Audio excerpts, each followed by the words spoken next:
नमस्कार साथियों, आप देख रहे हैं राजस्थान तक और मैं आपका साथी दिनेश बोहरा। इस समय सबसे ज्यादा चर्चा हो रही है लोकसभा चुनाव को लेकर।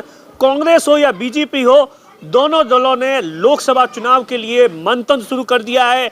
दिल्ली से लेकर जयपुर तक लगातार बैठकों का दौर जारी है, लगातार रणनीति बनाई जा रही है। बीजेपी इस बात को लेकर रणनीति बना रही है कि किस तरीके से थर्ड टाइम 25 की 25 सीटें हैं वो जीती जाए। वहीं कांग्रेस ये चाहती है कि इस बार जिस तरीके से चाहे 14 के अंदर या 19 के अंदर जो राजस्थान के अंदर कांग्रेस का हाल हुआ है वो हाल ना हो और कुछ सीटें हैं वो जीती जाए। दोनों ही अपने अपने तरीके से रणनीति बना रही है। लेकिन मोटे तौर पर कल जो बीजेपी की जयपुर के अंदर मीटिंग हुई है उसमें एक बात निकल कर आई है जो कि कई सांसदों को, लगातार बीजेपी के सांसद है वर्तमान के अंदर, उनको परेशान कर रही है।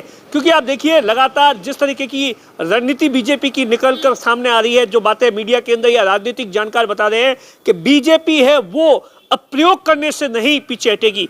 प्रयोग का मतलब आप सोचिए, क्या बीजेपी इस बार ऐसा बताया जाता है कई सांसदों के टिकट है वो काट सकती है, 1 दर्जन से ज्यादा इसकी संख्या हो सकती है।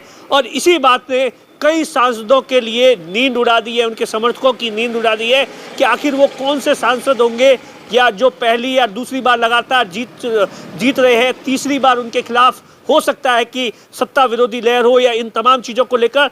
तो ये मोटे तौर पर दूसरा उस मीटिंग के अंदर आप देखिए इस बात को लेकर काफी डिस्कशन हुआ। 7 घंटे आप सोचिए लंबी मैराथन बैठक हुई है जिसके अंदर एक एक पॉइंट पर डिस्कशन किया गया है कि आखिर कैसे राजस्थान के अंदर 25 सीटें जीती जाए। पहला ये मोटे तौर पर बात क्लियर हो गई है कि राजस्थान के अंदर बीजेपी इस बार किसी भी पार्टी के साथ में गठबंधन नहीं करेगी, ये मोटे तौर पर तय हो गया है। क्योंकि आप देखिए 2019 के अंदर राष्ट्रीय लोकतांत्रिक पार्टी के साथ में बीजेपी का गठबंधन था और 1 सीट नागौर की है वो हनुमान बेनीवाल को दी थी और 24 सीटों पर बीजेपी। लेकिन इस बार बीजेपी है वो 25 सीटों पर लड़ेगी, ये लगभग डिसाइड हो गया है और उसी के हिसाब से रणनीति बनाई जा रही है। उसी के हिसाब से बाकायदा एक एक मंत्री को जिम्मेदारी दी जा रही है। जो लोकसभा के प्रभारी है उन्हें कहा जा रहा है कि किस तरीके से 22 तारीख से जो राम मंदिर की प्रतिष्ठा है वो शुरू होने वाली है। इन तमाम चीजों को लेकर एक मोटे तौर पर एक गाइडलाइन तैयार की जा रही है, खास तौर से बूथ पर ध्यान रखा जा रहा है। दूसरी जो मोटे तौर पर जो इस मीटिंग से जहां पर बीजेपी का वो फोकस है कि जहां 85 सीटें हैं जो चुनाव के अंदर, विधानसभा चुनाव के अंदर हारी है, वहां पर बीजेपी चाहती है कि कहीं लोकसभा चुनाव के अंदर इस बात को लेकर नुकसान ना हो। उसके लिए भी एक विशेष तौर से रणनीति बनाई गई है। उन तमाम जो विधानसभा सीटें हैं वहां पर क्या कुछ रणनीति है, किस वजह से आ रही, इन तमाम चीजों को लेकर डिस्कशन भी किया गया है।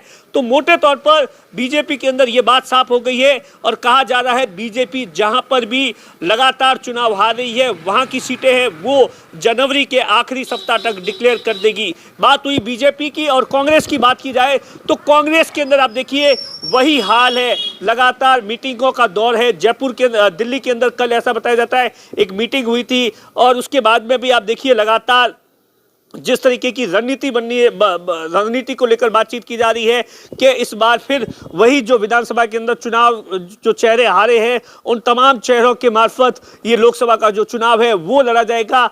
और कांग्रेस के अंदर गठबंधन को लेकर तमाम तरीके से जयपुर से लेकर दिल्ली तक कवायद चल रही है। एक धड़ा चाहता है कि गठबंधन हो, दूसरा धड़ा चाहता है गठबंधन ना हो। दरअसल आप देखिए एक धड़ा ये चाहता है कि राजस्थान के अंदर 20 सीटों पर चुनाव लड़ा जाए और 5 सीटें हैं वो चाहे हनुमान बेनीवाल की पार्टी को 1 या 2 सीट नागौर या बाड़मेर दे दी जाए, या फिर आप देखिए जो दूसरी जो पार्टी है जहां पर बांसवाड़ा और उस साइड पे ट्राइबल्स पार्टी है उसको 2 सीटें दी जाए। तो ऐसे में 4-5 सीटें गठबंधन को लेकर, ताकि किसी भी तरीके से राजस्थान के अंदर कम से कम 5 से 60 सीटें जीती जाए इस पर। लेकिन दूसरा धड़ा इस बात के लिए कतई राजी नहीं है कि गठबंधन किया जाए और 25 की 25 सीटों पर चुनाव लड़ा जाए, वो ये चाहता है। तो कुल मिलाकर कांग्रेस को और से ये लगातार कहा जा रहा है अभी तक स्थिति साफ नहीं है। हो सकता है कि आने वाले दिनों के अंदर राजस्थान की 25 लोकसभा सीट को लेकर है वो जयपुर के अंदर एक बड़ी मीटिंग हो सकती है और इस बात को लेकर डिसीजन हो सकता है कि गठबंधन करना चाहिए या नहीं करना चाहिए। कैमरे के पीछे अशोक है, मैं आपका साथी दिनेश बोहरा।